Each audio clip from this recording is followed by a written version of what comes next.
Prodi Agroteknologi Universitas 11 Maret Surakarta. Di sini saya akan mempraktikkan proses penyuluhan pertanian kepada petani. Namanya sinten, Mbak? Nami saya Suparsi Surendu, RT 4 RW 9. Ini pakai bahasa Indonesia saya, Mbak.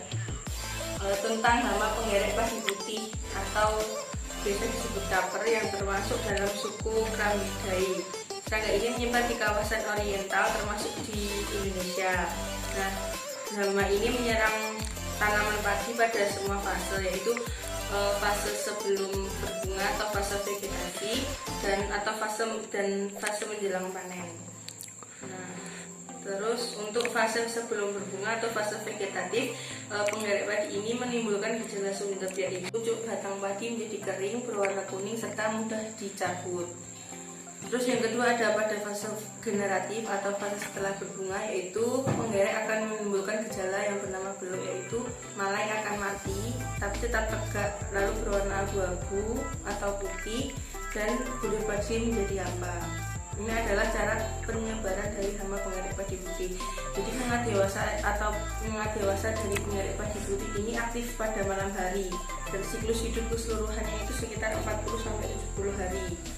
Lalu telurnya itu biasa diletakkan di bawah permukaan daun atau dekat ujung daun dengan ciri-ciri seperti gundukan kecil yang diselimuti bulu-bulu halus. Lalu setelah itu telur akan menetas selama waktu 6-7 hari. Lalu larva kemudian bergerak ke bawah menuju pangkal daun dan mulai menggerek anakan utama dari padi. Hingga setelah mulai dewasa beralih ke anakan lainnya. Larva awalnya menyerang akar hingga menyerang batang padi pada bagian dalam. Lalu saat larva menyerang akar, gejala yang ditemukan berupa anakan padi menjadi kerdil atau mati. Lalu daerah penyebaran hama penggerek padi putih itu dipengaruhi oleh beberapa faktor. Ada faktor abiotik dan faktor biotik. Kalau di Jawa, penggerek padi putih itu biasanya ditemukan pada dataran rendah di ketinggian 200 meter dari permukaan laut. Lalu penggerek padi ini bisa mempertahankan diri dalam keadaan lingkungan yang tidak baik. Jadi bisa walaupun itu kekeringan panjang atau mungkin saat hujan masih tetap bisa bertahan. Lalu yang terpenting adalah cara pengendalian secara non kimiawi. Untuk cara pengendalian non kimiawi ini berdasarkan prinsip pengendalian PHT atau pengendalian hama terpadu. Jadi tidak menggunakan pupuk kimia sehingga dapat melancarkan atau mewujudkan program pemerintah berupa pertanian berkelanjutan. Itu ada 3 cara. Yang pertama ada cara kultur teknis, kedua ada cara biologi, dan ketiga ada cara mekanis.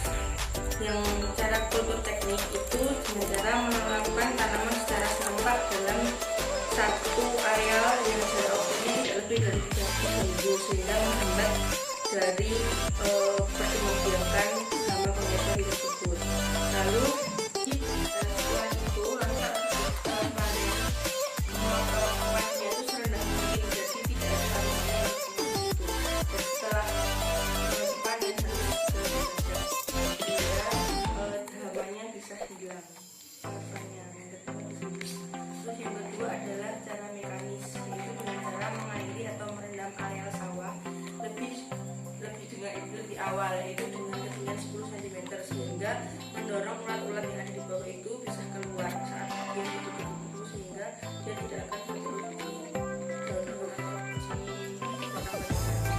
Terus yang terakhir adalah dengan cara biologi. Cara biologi ini dengan cara mengembangkan musuh alami. Musuh alami itu predator atau yang memakan serangga penggerek padi tadi. Pertama ada kerasi telur atau yang biasa makan telurnya, yaitu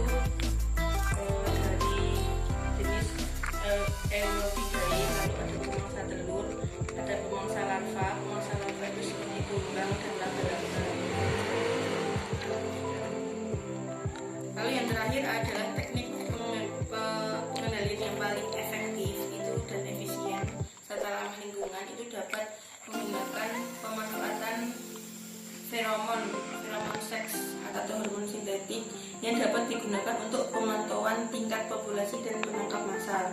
Jadi dibuat alat seperti ini untuk memantau populasi. Jadi populasi yang akan mengeluarkan hormon itu akan terperangkap di sini sehingga akan menekan tingkat populasi serangga, sehingga akan menurunkan tingkat populasi serangga hama untuk generasi berikutnya. Jadi hamanya bisa hilang. Apakah ada pertanyaan? Ya. Terima kasih Mbak. Assalamualaikum warahmatullahi wabarakatuh.